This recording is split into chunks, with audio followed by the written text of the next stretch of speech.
আজকে আমি এই হযরত শাহজালাল শাহ পরানের পূর্ণভূমি সিলেট এবং বাউল শাহ আব্দুল করিমের জন্মভূমি হাসন রাজার জন্মভূমি সিলেটে আপনাদের সামনে দাঁড়িয়ে খুব গর্ববোধ করছি। আমি একটি কথা বলতে চাই, কিতাসুল ভাইসা পালানি, আমরাও ভালো আছি।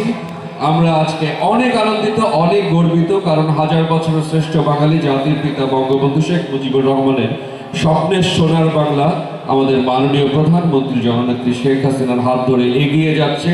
তার প্রমাণ আজকের এই অনুষ্ঠান। বাংলাদেশে সিলেটের মতো একটি জায়গায় আজকে রানার্স কমিউনিটি তৈরি হয়েছে। র‍্যাব 9 একসাথে মিলে ম্যারাথনের মতো একটি আন্তর্জাতিক কম্পিটিশন এখানে আমরা উপভোগ করছি একসাথে। আমি কৃতজ্ঞতা জানাচ্ছি, ধন্যবাদ জানাচ্ছি।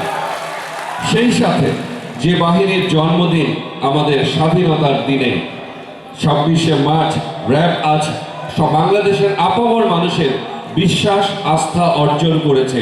আমরা শান্তিতে ঘুমাই কারণ র‍্যাবের সদস্যরা জেগে থাকে। কৃতজ্ঞতা জানাচ্ছি। আর আমি বলতে চাই, একটি চমৎকার পরিবেশে আমরা আছি।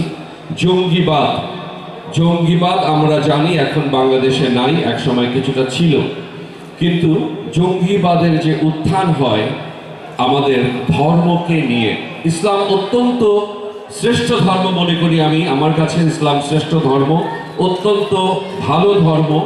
আমি একজন মুসলমান, আমি মনে করি ইসলাম আমার ধর্ম। কিন্তু কিছু মানুষের যারা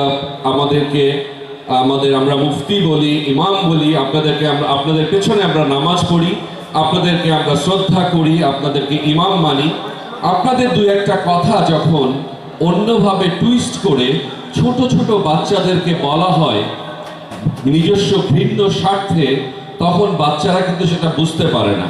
সো আমি মনে করি তোমরাও এখন ইন্টারনেটের যুগ, তোমরা জানো বোঝো কোনটা সঠিক কোনটা খারাপ, তাহলে তোমরা জঙ্গিবাদের এই ভয়ঙ্কর দিকে পা বাড়াবে না।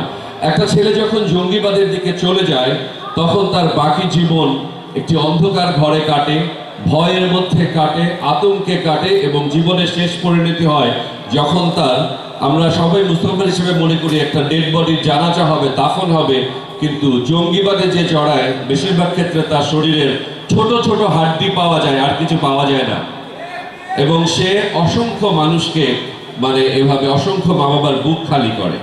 সো আমি মনে করি এখনো সময়, এবং এই জঙ্গিবাদ যদি কোনোভাবে বাংলাদেশে মাথা চাড়া দেয় তাহলে আমাদের দেশটা হয়তো আফগানিস্তান হতে পারে, সিরিয়া হতে পারে, বা ভয়াবহ কিছু হতে পারে। আপনারা সবাই টেলিভিশনে দেখেন সিরিয়ার মাসুম বাচ্চাদেরকে দেখেন যারা দিনের পর দিন না খেয়ে আছে। সো অবশ্যই আমরা সবাই মিলে জঙ্গিবাদকে না বলবো, না বলবো, না বলবো।